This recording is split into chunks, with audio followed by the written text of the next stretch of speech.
Fake AI tools just hit 1.7 million installs. Hotel Wi-Fi is being weaponized against corporate travelers. And a Linux bug older than the iPhone finally gets its day in the sun. Let's get into it. Attackers disguised malware as legitimate AI skill packages and racked up 1.7 million installs before detection. The campaign specifically targeted AI agent frameworks, meaning automated systems could be compromised without a human ever clicking anything suspicious. If your team is deploying AI agents, audit every dependency now. A vulnerability in the Linux SCTP networking stack sat undetected for 18 years, and it is a serious one. Local users can exploit it to gain root privileges and break out of containers. That means cloud workloads, Kubernetes clusters, and shared hosting environments are all potentially exposed. Patch your kernels immediately.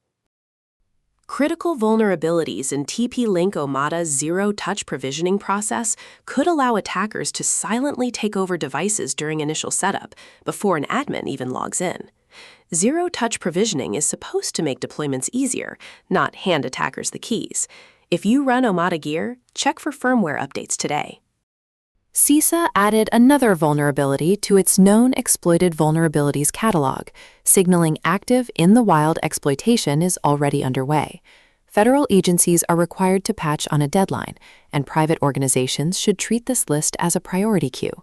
If it is in the catalog, attackers are already using it. North Carolina ports confirmed a cyber attack is actively disrupting port operations, raising concerns about critical infrastructure resilience. Port logistics are deeply interconnected, so disruptions can ripple across supply chains quickly. No group has been publicly attributed yet, but the timing and target fit a pattern of infrastructure-focused intrusions. A widespread campaign is actively targeting corporate employees through compromised Wi-Fi networks at hotels, cafes, and conferences worldwide. Attackers set up rogue access points or hijack legitimate ones to intercept credentials and sensitive data. If you are traveling for work, use a VPN every single time. No exceptions. A federal immigration enforcement agency is reportedly purchasing access to credit card transaction records from a data broker, bypassing the need for a warrant. This raises significant Fourth Amendment questions about financial privacy and the growing surveillance data marketplace. Your spending habits may be less private than you assumed. The U.S. Senate confirmed a cyber ambassador nominee, filling a critical diplomatic role focused on international cybersecurity coordination and norms. Having a dedicated envoy signals that cyber policy is now firmly a foreign policy priority. This role will matter enormously as state-linked attacks on infrastructure continue to escalate globally. The steady expansion of CISA's exploited vulnerability catalog reflects a broader truth.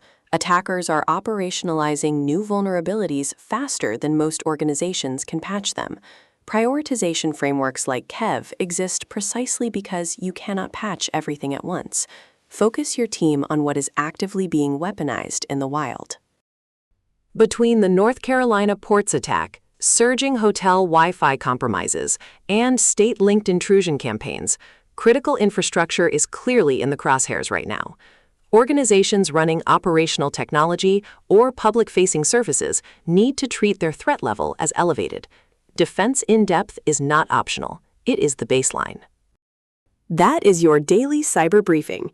Stay sharp, stay patched, and check MonMyIP to see what the internet sees when it looks at you.